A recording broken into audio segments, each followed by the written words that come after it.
Assalamualaikum dan salam sejahtera, bersama saya Nur Alwani Zafira Khairul dalam 15 Minit MMTV edisi 13 Disember 2023. Kita mulakan dengan berita utama.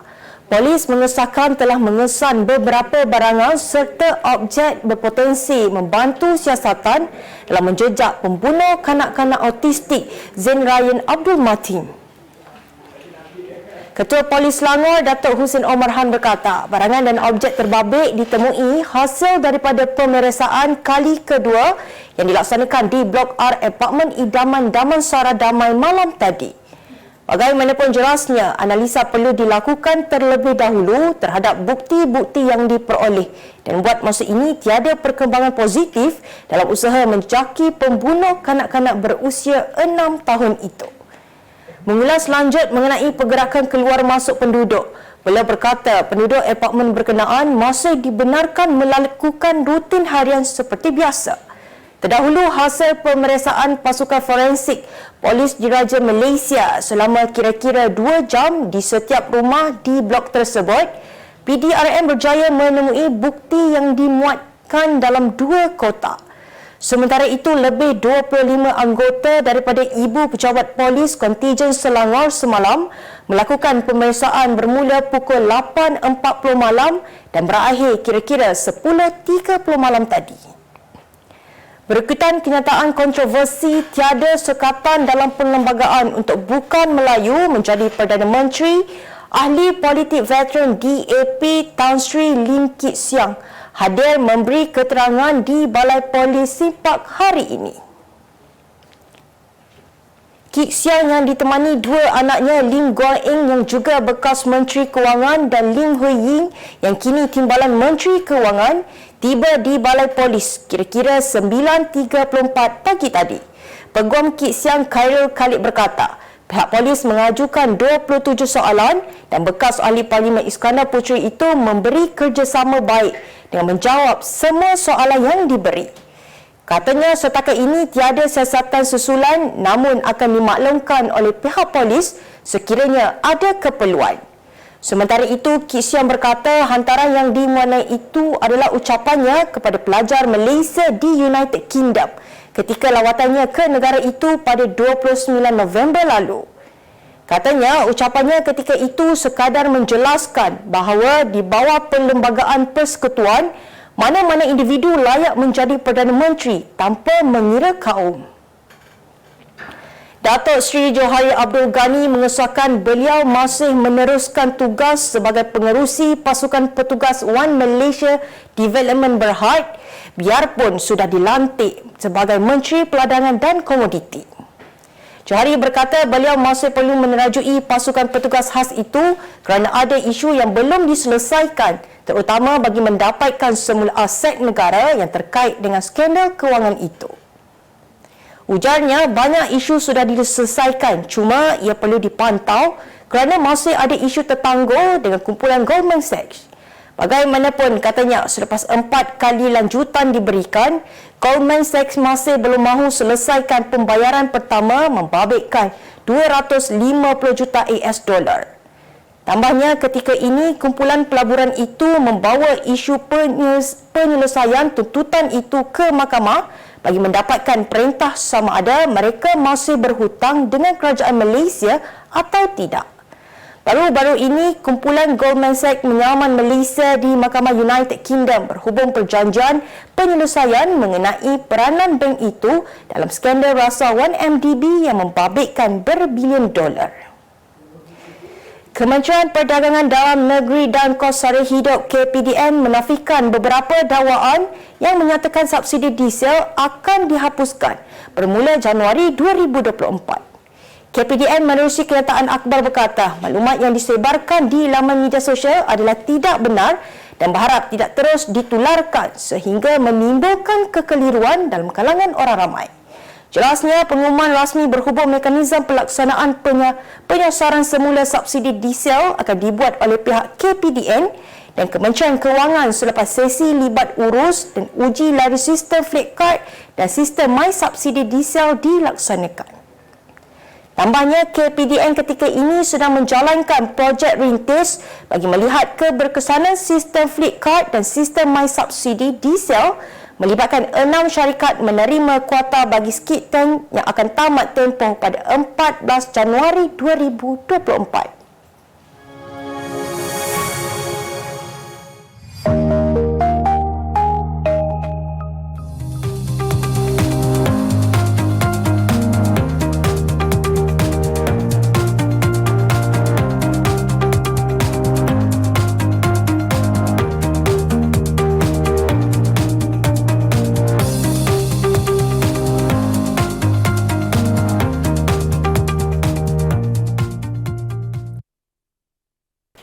Kita kembali lagi.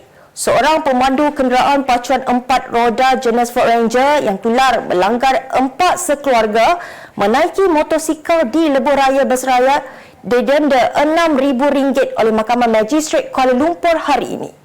Magistrate Fatin Dayana Jalil menjatuhkan hukuman denda itu ke atas mereka grafik Muhammad Haris Ismail 22 tahun selepas tertuduh mengaku bersalah atas pertuduhan itu. Mengikut pertuduhan, Muhammad Haris didakwa telah memandu sebuah kenderaan pacuan 4 roda jenis Ford Ranger di atas jalan raya dengan tidak cermat dan prihatin di lebuh raya Besraya dari arah Sungai Besi menghala ke Balakong semalam. Justru pertuduhan dikemukakan mengikut Seksyen 43/1 Akta Pengangkutan Jalan 1987 yang memperuntukkan hukuman denda minimum RM5,000 dan maksimum RM10,000 juga boleh dihukum penjara maksimum 12 bulan. Sementara itu, Muhammad Haris yang tidak diwakili peguam merayu hukuman ringan dengan alasan dia tidak sengaja melakukan kesalahan tersebut. Tambahnya, dia juga tidak melarikan diri atau meninggalkan mangsa di situ, sebaliknya terus hantar mereka ke hospital bersama saksi. Saya tidak tahu, malas hendak peduli. Itu respon bekas pelakon Hafiz Rosdi Nurul Syuhada yang enggan mengulas mengenai desas-desus tarikh pernikahan bekas suaminya dengan wanita yang dilaporkan menjadi punca kehancuran rumah tangga mereka sebelum ini. Syuhada yang kini aktif di media sosial itu juga terkejut serta mengakui tidak menyedari kisah penularan kad jemputan yang menulis tarikh 16 Disember ini sebagai tarikh pernikahan Hafiz dan Atira Yuhada.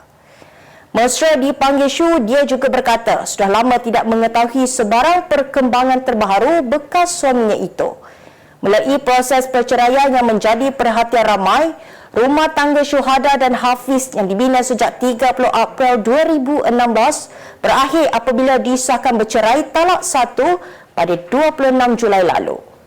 Sementara itu, perkahwinan pasangan tersebut dikurniakan sepasang cahaya mata, iaitu Humaira yang kini berusia 6 tahun dan Umar 3 tahun. Kita beralih ke berita luar negara. Seorang kanak-kanak berusia 6 tahun mencipta rekod dunia baharu bagi kategori wanita selepas berjaya menyusun kub Rubik dalam masa paling singkat. Kao Gizeng yang berasal dari wilayah Jiangsu di China berjaya menyelesaikan kub Rubik dalam tempoh purata 5.97 saat pada kejohanan terbuka antarabangsa Persatuan Rubik Kub Dunia yang berlangsung di Singapura. Gizeng mendapat ilham untuk menyusun kub Rubik dengan pantas daripada sepupunya yang mengajarnya seni speed cubing. Bagaimanapun, selepas kira-kira setahun, Gizeng menjadi sangat mahir sehingga ibu bapanya mendapatkan hikmat jurulatih speed cubing untuk melatih anaknya. Sementara itu, ibu Gizeng, Kao Gien, berkata dia tidak menyangka anaknya mampu mencipta rekod dunia baharu pada usia 6 tahun. Seorang isteri kepada jutawan Dubai Emirat Arab Bersatu mengundang cemburu pengguna laman sosial apabila sering mengeluh tentang layanan mewah yang diberikan suami kepada dirinya melalui sebuah hantaran yang dimuat naik di laman TikToknya. Dalam hantaran itu, dia membuat video bersama suaminya, Jamal, di sebuah kedai kasut terkemuka Jimmy Choo sambil mengatakan ini adalah masalah apabila berkahwin dengan lelaki kaya. Saudi turut menulis ianya adalah sesuatu yang menjengkelkan untuk mempunyai pengawal peribadi yang menjaganya 24 jam selain dibawa melancong setiap bulan oleh suaminya. Sementara itu, wanita yang mempunyai 1.2 juta pengikut di TikTok ini kerap menggunakan media sosial tersebut untuk berkongsi tentang kehidupannya bersama suami di Amerika Syarikat dan UAE. Kemas kini pengetahuan anda tentang isu ekonomi dan pasaran. Merangkumi sektor hartanah, perniagaan, keuangan, komoditi, IKS, halal niaga dan dunia korporat. Sentiasa ikuti perkembangan ekonomi semasa di dalam dan luar negara. Semua informasi terkini hanya di hujung jari. Dapatkan edisi ringgit setiap Isnin hanya di Akhbar Utusan Malaysia.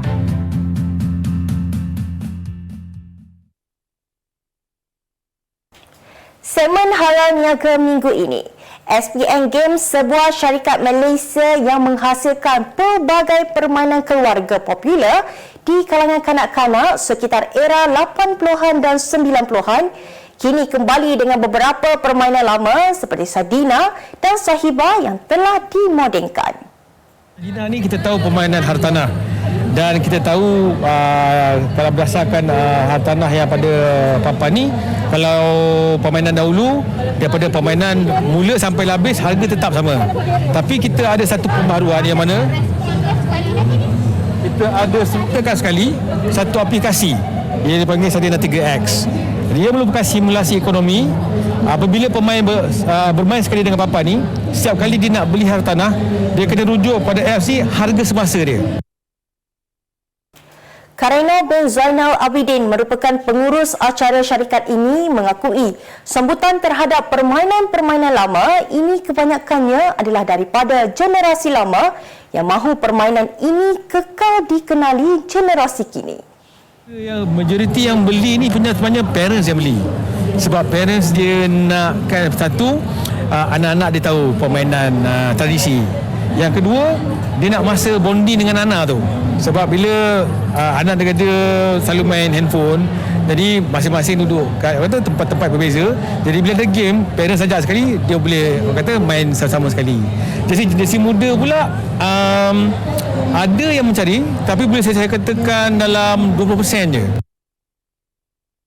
Sudah tentu dengan berlakunya peralihan zaman, syarikat yang kini telah mencecah usia 47 tahun turut berdepan pelbagai cabaran dalam memastikan permainan lama ini kekal relevan buat generasi muda. Cabaran dia ialah dia kerana teknologi.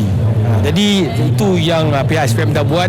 Kita perbanyakkan kita punya perjalanan melalui YouTube dan juga TikTok.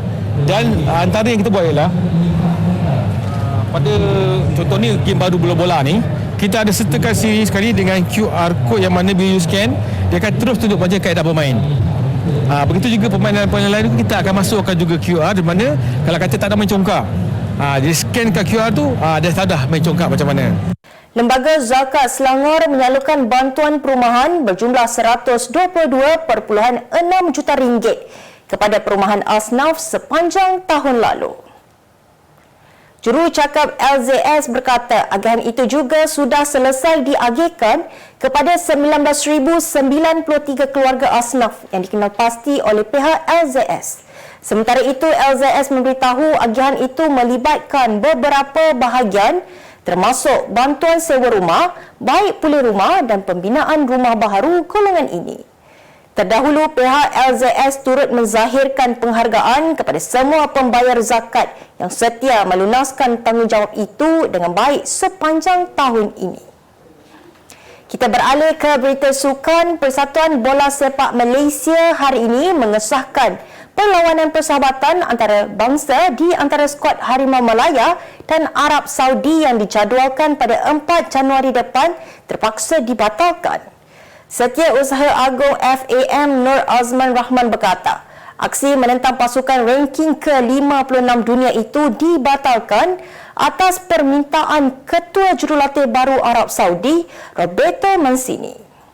Katanya Arab Saudi memaklumkan mangsa ini menganggarkan skuad kendaliannya mungkin bertemu Malaysia pada pusingan 16 terbaik Piala Asia 2023 di Doha, Qatar dari 12 Januari sehingga 10 Februari depan.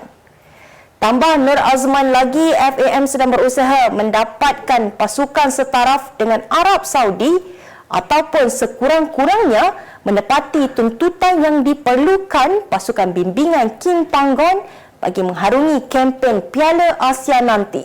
Namun dijangka berdepan kesukaran apabila kebanyakan pasukan masing-masing sudah mengutamatkan aksi persahabatan lebih awal.